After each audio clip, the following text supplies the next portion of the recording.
세계의 비전 제자대학 제2기 양육반을 수료한 이유진 집사입니다.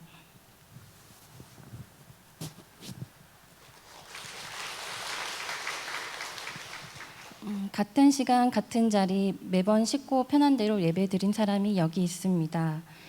교회 안의 공동체보다 타 모임이 더 즐겁고 가치 있다고 생각하는 사람이 여기 있습니다. 그저 밖에서는 크리스천 같으나 바쁘다는 이유로 실상은 마음을 다하지 않은 사람이 여기 있습니다.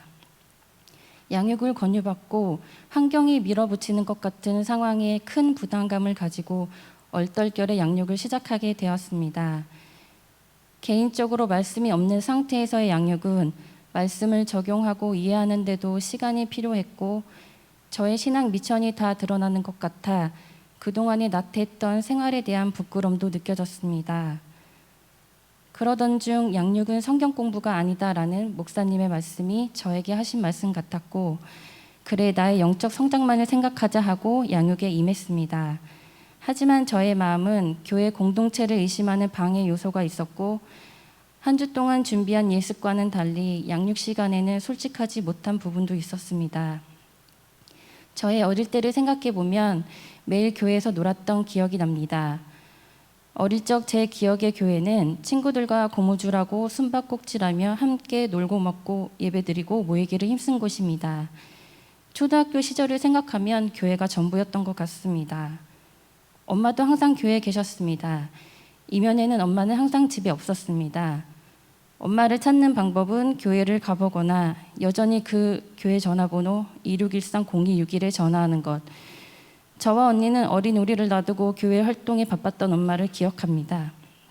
그때 엄마가 바쁘지 않았다면 우리는 지금보다 더 잘 됐을 거야 라고 생각하기도 했습니다. 그렇게 저는 나의 현재 모습을 사랑하지 않았고 종교 생활은 적당히 하는 것이 당연하다고 생각하며 살아왔습니다.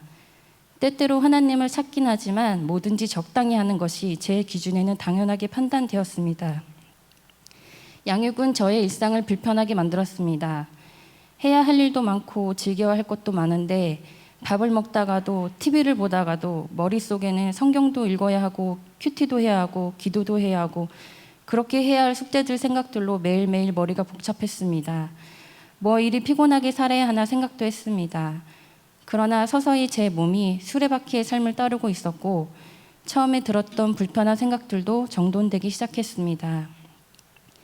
모든 일에는 하나님의 계획이 있다고 하셨습니다.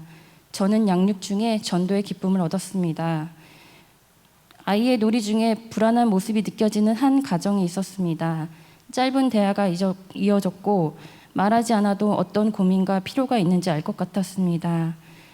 마치 정해져 있던 각본처럼 제 가방에 있던 교회 주보를 그 가정에 건넸고 2주 우리 교회에 나오게 되었을 때 저는 교회 계단을 3칸씩 뛰어내려가며 교회 입구에서 그들을 맞이했던 기쁨은 말로 표현할 수 없습니다. 더불어 주님도 저를 이런 기쁨으로 맞이하셨겠구나라는 확신도 들었습니다. 뭉클한 가슴을 안고 예배당으로 올라오는 과정에 함께 양육을 받고 있는 임미정 집사님과 박은미 집사님의 인사와 김기명 집사님의 손짓, 또 예배 시간에 목사님께서 새로 나온 성도의 이름만 보시고도 우리 전도 대상자 베스트 중에 한 명입니다 라고 말씀하셨던 상황은 제가 또 설명하지 않아도 양육 시간 나눴던 저의 이야기를 기억하고 기도하며 응원해줬던 공동체가 있었고 중보자가 있었음이 감동으로 다가왔던 순간이었습니다. 그동안 머릿속에 박혀있던 무늬만 공동체의 이미지가 깨지는 순간이었습니다. 이것이 양육의 첫 번째 감사입니다. 하지만 찰나의 기쁨도 제가 생각했던 상황을 벗어나면 마음이 불편하기도 했습니다. 한 영혼을 살리고 세워가기 전에 저 스스로가 시험에 든 것 같았고 제 마음이 어려울 때 하나님은 김대영 전도사님을 통해 저의 마음을 위로해 주셨고 제가 생각하지 못한 방법으로 하나님의 사랑을 보여주셨습니다. 김대영 전도사님께서 저에게 아이를 교회로 인도해 주시고 따뜻하게 맞아주셔서 고맙습니다. 매주 아이와 즐거운 시간을 보내겠습니다 라는 인사와 함께 특별히 새가족 가정에도 찾아가 아이와 함께 놀아주시고 40kg가 넘는 아이를 무등까지 태우셨다는 이야기를 전해 들었습니다. 평소에도 공감의 중요성을 말하지만 말과 혀로만 내 마음으로 죄를 짓는 사악한 죄인이 바로 나였으며, 김대영 전도사님을 통해 교만한 내 모습에 난생 처음 제가 죄인임을 깨달았습니다. 아닌 척, 사랑이 많은 척 저는 그렇게 잘 포장해서 살아온 것입니다. 하나님께 제 모습을 솔직하게 고백하고 죄인임을 인정하게 된 순간이었습니다. 이것이 양육의 두 번째 감사입니다. 양육을 통한 마지막 감사는 섬김이라는 나의 은사를 발견하여 나의 본래 모습을 알게 된 시간이었습니다. 처음엔 결과에 섭섭했습니다. 더 멋진 은사들도 있는 것 같은데 말입니다.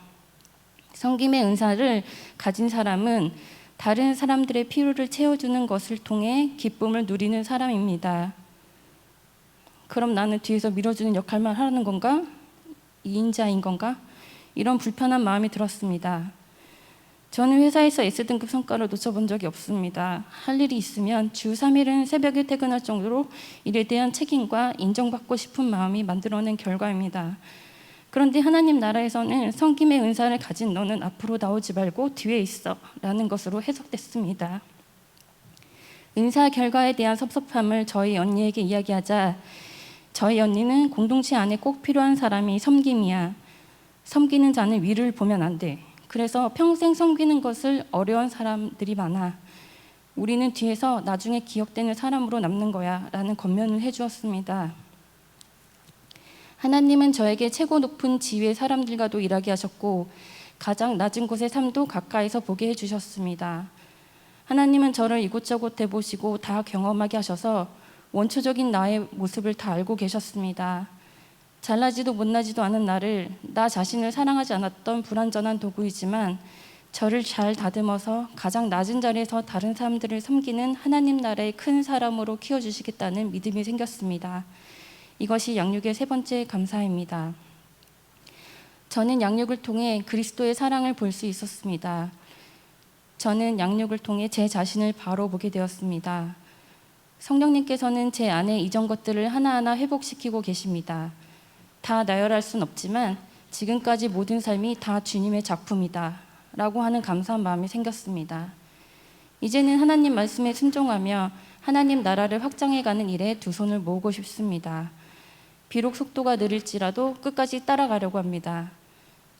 1학기 양육을 끝까지 마칠 수 있도록 함께 하신 주님, 또 간절한 자리에 저를 불러주시고 이끌어주신 목사님, 함께한 주일 저녁 양육반 모두에게 감사드립니다.